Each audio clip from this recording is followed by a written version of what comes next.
Bom dia, gente. Eu sou a Ana Laura e eu vou explicar um pouquinho para vocês sobre a equação de segundo grau. A equação de segundo grau recebe esse nome porque é uma equação polinomial, também chamada de equação quadrática, é representada por ax ao quadrado mais bx mais c igual a zero. Numa equação de segundo grau, o x é incógnita e representa um valor desconhecido. Já as letras a, b e c são chamadas de coeficientes da equação. Os coeficientes são números reais e o coeficiente a tem que ser diferente de zero, pois do contrário passa a ser uma equação de primeiro grau. Para resolver uma equação de segundo grau, você precisa buscar os valores reais de x, que tornam a equação verdadeira. Esses valores são denominados de raízes da equação. Uma equação quadrática possui no máximo duas raízes reais. A equação de segundo grau completa é aquela que apresenta todos os coeficientes diferentes de zero, como no exemplo a seguir. Uma equação quadrática é incompleta quando b ou c ou ambos são igual a zero. Por exemplo, a equação 2x elevado a 2 igual a zero é incompleta, pois a igual a 2, b igual a zero e c igual a zero. A gente consegue resolver essa equação de segundo grau com a fórmula de Bhaskara, onde se precisa calcular o discriminante, que é representado por um triângulo chamado delta, a partir da fórmula b ao quadrado menos 4ac, e depois, para obter as raízes, deve ser feito menos b mais e menos raízes do discriminante, e tudo isso dividido por 2a. A partir do resultado obtido no discriminante, é possível saber como serão a ou as raízes. Se caso o valor encontrado não for menor que zero, não será necessário prosseguir com a conta, já que será concluído que essa equação não possui raízes reais. Se o valor encontrado for igual a zero, a equação terá duas raízes iguais, e se o valor encontrado for maior que zero, a equação terá duas raízes diferentes. Equações biquadradas é uma equação escrita da seguinte forma geral: ax elevado a 4 mais bx elevado a 2 mais c igual a zero. Para resolver, encontramos as suas raízes, que é preciso transformá-las em uma equação de segundo grau. Para melhor compreensão, veja no exemplo abaixo como essa transformação acontece e como chegamos à raiz da equação biquadrada.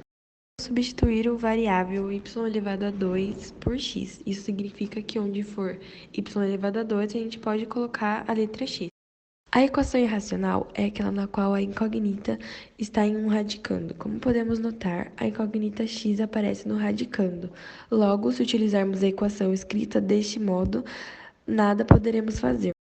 Portanto, existem alguns passos que nos auxiliam para a resolução desta equação. Primeiramente, precisamos deixar o termo que contém o radical de um lado da igualdade isolado. Após isolá-lo, podemos elevar os dois lados da igualdade ao quadrado, pois dessa forma eliminaremos o radical da nossa equação. Agora obteremos as raízes dessa equação no segundo grau e posteriormente testaremos essas raízes que possamos verificar qual ou quais delas satisfazem a nossa equação.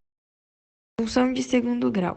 O gráfico da função de segundo grau é formado pela parábola, que pode ter concavidade para baixo ou para cima. Uma função de segundo grau é definida pela seguinte lei de formação: fx igual a ax ao quadrado mais bx mais c, ou y igual a ax ao quadrado mais bx mais c, em que a, b e c são números reais e a diferente de zero. Sua representação no plano cartesiano é uma parábola, que, de acordo com o valor do coeficiente a, possui concavidade voltada para cima ou para baixo. A função do segundo grau assume três possibilidades de resultados ou raízes, que são determinadas quando fazemos fx ou y igual a zero, transformando a função em uma equação de segundo grau que pode vir a ser envolvida por Bhaskara. Pontos notáveis do gráfico de uma função de segundo grau. O vértice da parábola constitui um ponto importante do gráfico, pois indica o ponto de valor máximo e o ponto de valor mínimo. De acordo com o valor do coeficiente a, os pontos serão definidos. Quando o valor do coeficiente a for menor que zero, a parábola possuirá valor máximo. Quando o valor do coeficiente a for maior que zero, a parábola possuirá o valor mínimo.